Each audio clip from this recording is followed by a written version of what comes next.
নমস্কার বন্ধুরা, আমি সুমি। আপনারা দেখছেন সুমি রান্নাঘর। আজকের রেসিপি পমপ্লেট মাছ দিয়ে আলু দিয়ে ঝোল করেছি। আপনারা এই রেসিপিটা ফুল দেখবেন, ফুল দেখার অনুরোধ রইল। ভিডিওটা যদি ভালো লেগে থাকে চ্যানেলটাকে সাবস্ক্রাইব করে ভিডিওটায় লাইক দিয়ে দেবেন। চলুন বন্ধুরা, তাহলে রেসিপিটা শুরু করা যাক। প্রথমে আমি একটা কড়া বসিয়ে নিচ্ছি। দেখুন বন্ধুরা, কড়াটা গরম হয়ে গেছে, আমি একটু তেল দিয়ে দেবো। দেখুন বন্ধুরা, তেলটা গরম হয়ে গেছে, আমি মাছগুলো ভেজে নেবো।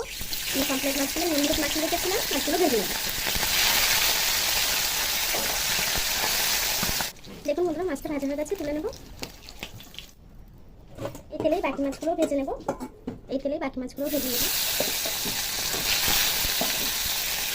দেখুন বন্ধুরা, আমার মাছগুলো কিন্তু ভাজা হয়ে গেছে। ওই তেলের মধ্যে দিয়ে দেবো কেটে রাখা পেঁয়াজ, দিয়ে দেবো 3টে কাঁচা লঙ্কা। পেঁয়াজটাকে একটু নরম করে ভেজে নেবো।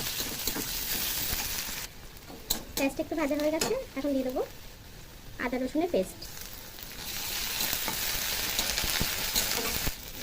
দেখুন বন্ধুরা, আদা রসুনের কাঁচা গন্ধটা চলে গেছে। এখন দিয়ে দেবো টমেটো, দুটো গোটা টমেটো কেটে রেখেছিলাম, দিয়ে দিলাম। দিয়ে দেবো সামান্য একটু জল। গুঁড়ো মশলাগুলো অ্যাড করবো। দিয়ে দেবো 1 চামচ জিরের গুঁড়ো, আর সামান্য একটু দিয়ে দিলাম। দিয়ে দেবো 1 চামচ ঝাল লঙ্কার গুঁড়ো, দিয়ে দেবো হাফ চা চামচ কাশ্মীরি লঙ্কার গুঁড়ো, দেবো হলুদ গুঁড়ো 1 চা চামচ, দিয়ে দেবো স্বাদ মতো নুন। দেখুন বন্ধুরা, মশলাটা কিন্তু কষানো হয়ে গেছে, তেল ছেড়ে দিয়েছে। এখন কেটে রাখা আলুগুলো দিয়ে দেবো। আলুটা দিয়ে সুন্দর করে কষিয়ে নেবো মশলার সাথে। দেখুন বন্ধুরা, মশলার সঙ্গে আলুটা কিন্তু ভালোভাবে কষানো হয়ে গেছে। এখন জল দিয়ে দেবো।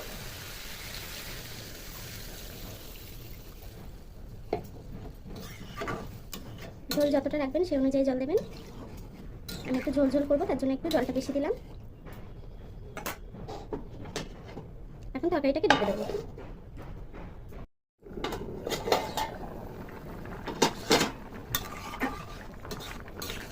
দেখুন বন্ধুরা, ঝোলটা কিন্তু ফুটে গেছে। যেহেতু আমি কাশ্মীরি লঙ্কার গুঁড়ো টমেটো একসাথে দিয়েছি, তার জন্য এত কালার এসছে। আপনারা চাইলে কাশ্মীরি লঙ্কার গুঁড়োটা কিন্তু অ্যাভয়েড করতে পারেন।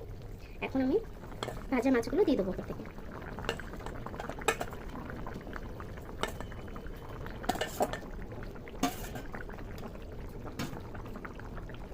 দেখুন বন্ধুরা, মাছগুলো দিয়ে দিয়েছি, দিয়ে আরও কিছুক্ষণ হতে দেবো। 5 থেকে 10 মিনিট তরকারিটা রান্না করে নিয়েছি। দেখুন ঝোলটা কিন্তু টেনে গেছে, তরকারিটাও হয়ে গেছে, আলুটাও কিন্তু সুন্দরভাবে সেদ্ধ হয়ে গেছে।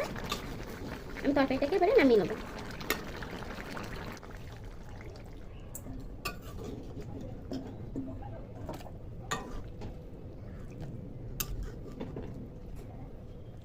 দেখুন বন্ধুরা, আমার তরকারিটা কিন্তু হয়ে গেছে। এভাবে বাড়িতে বানিয়ে খাবেন। আমার ভিডিওটা যদি ভালো লেগে থাকে চ্যানেলটাকে সাবস্ক্রাইব করে ভিডিওটা লাইক দিয়ে দেবেন। এতক্ষণ ধরে আমার ভিডিওটা দেখার জন্য আপনাদেরকে অসংখ্য ধন্যবাদ।